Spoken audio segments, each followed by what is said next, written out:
Bonjour à tous et bienvenue dans votre émission du Défaussé, votre émission désormais quotidienne jusqu'au 24 ou 25 décembre, on ne le sait toujours pas. Et nous sommes au bar à jeux à Paris, le Loufoque, rue Galande, pour pouvoir vous présenter des jeux avec les meilleurs des meilleurs, les animateurs que nous voulons tous les jours autour de notre table de jeu pour nous expliquer des jeux. Mais avant tout, je vais présenter Alex. N'en lancez plus, la coupe est pleine, tout va bien. Je parlais pas de toi, je parlais des animateurs. Et nous avons aujourd'hui, on retrouve encore une fois Julien. Comment vas-tu ? Très bien, merci Zef. Bonjour à tous. Qu'est-ce que nous avons devant nous ? Analysons la situation. Nous avons des sachets, des pions, des dés, un petit plateau avec une roue qui fait plaisir à Alex. Une moulinette. Une moulinette. Nous avons une rivière sous forme de case. Nous avons des montagnes, des forêts qui font penser au château de Bourgogne. Bienvenue dans le Montana. Qu'est-ce que tu nous présentes ? Alors, je vous présente Fresh Waterfly. C'est un jeu de draft de dés, donc au même titre que Grand Austria Hotel, on va choisir des dés 1 à 1 et on va faire l'action des dés. C'est un jeu de Brian Scher pour 14 ans et plus, de 1 à 4, donc il y a un mode solo et d'une partie de 40 à 90 minutes. Alors, c'est pas un jeu sorti en France encore, hein ? Non, tout à fait, on l'a découvert à Essen et on l'a ramené, donc c'est un jeu en anglais. Ok, très bien.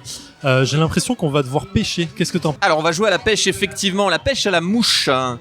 Et le but du jeu va être de pêcher 7 poissons. La partie s'arrêtera quand un des joueurs aura pêché 7 poissons. Et on va vous expliquer comment ça fonctionne. En fait, on aura un poisson qui va aller sur notre plateau principal, qu'on va essayer de remonter à la ligne, comme ça, d'où ce plateau principal qui est assez original avec la moulinette, afin de ferrer notre poisson. D'accord. Voilà, il y a une petite gestion aussi de notre matériel avec la mouche. Alors justement, on rentre tout de suite dans le vif du sujet concernant le plateau de jeu, parce que je vois la moulinette, mais comment ça s'utilise grosso modo ? Alors, à notre tour de jeu, on a 3 actions possibles. La première action possible, c'est de pêcher un poisson. Poisson qui va se retrouver ici dans le plateau principal, qui est découpé en colonnes. Il y a 6 colonnes pour les 6 dés. Donc quand on va choisir un dé, puisque c'est un jeu de draft de dés, eh bien imaginons que j'ai choisi le dé numéro 5, je vais pouvoir pêcher un poisson sur la colonne numéro 5. Voilà. Alors les poissons sont face cachée. Du coup, on ne sait pas les points de victoire qu'il rapporte et on ne sait également pas la force de résistance qu'il aura. Une fois qu'on a pêché notre poisson, le poisson va se passer sur notre plateau principal. Il y a 3 symboles de poisson et sur notre plateau principal, on a également 3 symboles. Donc du jaune, du gris et du vert. Donc imaginons là, j'ai pêché une belle truite grise. Je vais la retourner. Du coup, je vais savoir qu'est-ce qu'elle a comme résistance, donc qui est le symbole ici en haut à gauche, ainsi que le nombre de points de victoire si j'arrive à la pêcher. Donc là, elle a 1 point de résistance, voilà. Et elle me rapporte 3 points de victoire. Du coup, c'est ma deuxième action quand je joue, c'est-à-dire la moulinette ici. Eh bien, si j'ai choisi, je reprends l'exemple du dé numéro 5, eh bien, elle a une résistance de 1, donc 5 moins 1, 4. Je vais pouvoir avancer ma moulinette de 4. Donc 1, 2, 3 et 4. Pouvoir ou devoir ? Je dois. D'accord, oui, effectivement, bonne question. Et si la moulinette se retrouve sur cette icône-là, qui est le symbole donc à midi, en fait, eh bien, mon poisson va avancer d'un cran. D'accord. Donc le but du jeu, c'est que le poisson qui est ferré sorte de mon plateau principal, enfin de mon plateau personnel, afin de l'avoir. D'accord. Est-ce qu'il peut s'échapper une fois qu'il est sur ton plateau ? Non, il ne peut pas s'échapper. D'accord. C'est juste du temps que je vais perdre pour pouvoir le ramener. Parce que tu peux empêcher qu'un à la fois. Je peux empêcher qu'un à la fois, donc effectivement, une fois que j'ai un poisson sur mon plateau principal, je ne peux pas choisir l'action de pêcher. D'accord. Et s'il a une force de 4 ou 5 par exemple ? Et bien du coup, il est d'autant plus difficile à pêcher. Il est d'autant plus difficile à ramener vers soi. Ok. Sauf que pour ça, on va avoir des petits effets qui sont les tuiles ici présentes sur le plateau principal qu'on va pouvoir récupérer et qu'on va pouvoir utiliser pour pouvoir faciliter la traque de l'animal. Par exemple, ici, sur ce symbole-là, je vais pouvoir utiliser... Alors attends, quel symbole ? Parce que tu sais, les podcasts, c'est très audio. Oui, excuse-moi. Le symbole de moulinette, donc on a un petit token de moulinette qui est ici. Si j'arrive à la deuxième case ici et que mon marqueur de moulinette s'arrête sur ce symbole-là, je vais pouvoir récupérer ce symbole et le mettre sur la carte du poisson pour cacher sa force, ce qui fait que sa force est réduite à 0, ce qui fait que je vais pouvoir le ramener plus facilement vers mon panier. Donc l'ensemble de la roue a que des choses qui te permettent de t'aider à ramener le petit poisson dans ton panier. Exactement. En plus de ça, sur notre plateau principal, on a une cartouche ici avec le F, donc c'est la finesse en anglais, la précision en français, qui va permettre de, voyez là, d'améliorer éventuellement un dé. Donc par exemple, mon dé en 5, eh bien, en utilisant 1 de précision, je vais pouvoir le passer à 6, ce qui va me permettre du coup de récupérer le poisson plus rapidement. Je vois. Alors, à quel moment tu nous annonces qu'on fait des coups de pute et à quel moment on finit la partie? Alors on se fait des coups de pute en choisissant un poisson par exemple qui intéresse son adversaire. Ouais, voilà, ça c'est classique. Ça va être surtout sur le choix du dé. C'est-à-dire, comme c'est du draft de dés, eh bien, je peux voir quel dé arrange mon adversaire et du coup ne pas le laisser. Là, attends, il y a des cartes qui font des... C'est quoi, c'est des pierres ? Alors c'est un rocher sur le plateau principal, on a 3 rochers. À partir du moment où on va pêcher un poisson adjacent à une case rocher, vous voyez où c'est marqué le petit symbole plus rocher, ouais. Eh bien on va récupérer une carte rocher qui vont être des bonus supplémentaires. Donc ici par exemple sur cette carte là, pour moins 2 de précision, je peux utiliser ma moulinette pour... D'accord. Ok, ça a l'air... Mais t'as pas répondu à ma question. Excuse-moi, c'était quoi ta question ? Comment on déclenche la fin de partie ? Alors je l'avais dit, c'est 7 poissons. Premier joueur qui pêche le 7e poisson gagne un petit bonus de plus 2 de points de victoire et met fin à la partie. Donc ça veut pas dire qu'il gagne, il met fin à la partie. En plus de ça, sur notre plateau principal, on a des petits bonus. Effectivement, Tim me fait signe, c'est-à-dire que en fonction des poissons qu'on a, eh bien, on a des petits bonus. Ok. Écoute, ça a l'air, je vais dire bizarre pour l'instant. Je suis pas hypé, mais je suis intrigué par ce jeu. Non, qu'est-ce que tu en penses, Alex ? La hype n'est pas là, je suis désolé, mais peut-être qu'à la fin de la partie... Eh bien, je vais vous la donner. Okay. On va pêcher des truites, du saumon. Très bien. Voilà. On est dans l'écologie. Ouais, c'est pour ça que je disais, il y a un côté Wixpan en fait, sur le côté capture d'oiseaux, de trucs. Mais bon, on m'a dit que non, donc on verra ça à la fin de la partie. Je vous propose de s'y mettre tout de suite et puis on verra bien ce que ça donne. On est go ? Let's go. À la pêche. Tu peux dépenser 1 de précision pour repiocher une carte. Ah, en plus. Bon, bref, du coup, je me tape un truc de merde alors que j'aurais dû avoir un truc un peu mieux. Tu vois, moi, il faut que je le pêche 3 fois en fait. Bah, j'ai utilisé 1 de finesse pour péter ça. Ça n'a aucune logique. Soit on joue tous 2 tours. Oui, mais c'est parce que t'as fait ta tuile en premier. Ta tuile, il vaut mieux l'utiliser à la fin. Bah, tu vois, si tu remontes les jaunes, ils sont durs. Hein. Tu vois, ça fait déjà 2 tours que je fais sur. Tu vois, là, c'est chiant, ça commence à être chiant parce que là, t'as les 2 et les 1 pour pêcher. Ça peut être intéressant si t'as vraiment envie d'avoir le premier poisson. Ok, moi j'ai pris le 6. Donc 1, 2, 3, 4, 5, 6. J'augmente ma précision de 1. Je fais ma tuile bonus. Et nous sommes de retour après une partie de 58 minutes de Freshwater Fly. Une partie que nous avons qu'on a dû couper court parce que... pourquoi d'ailleurs, Alex ? Pourquoi on a coupé court à cette partie ? Parce que là, on avait le temps de finir. Qu'est-ce qui s'est-il passé ? Eh bien, mon très cher Zef, mon très cher Julien... Je ne suis pas fan de pêche. Je crois qu'il y avait un avis général qui disait autour de la table que personne n'était fan de pêche. Je pense qu'autour de la table, le temps d'attente, la longévité de ce jeu...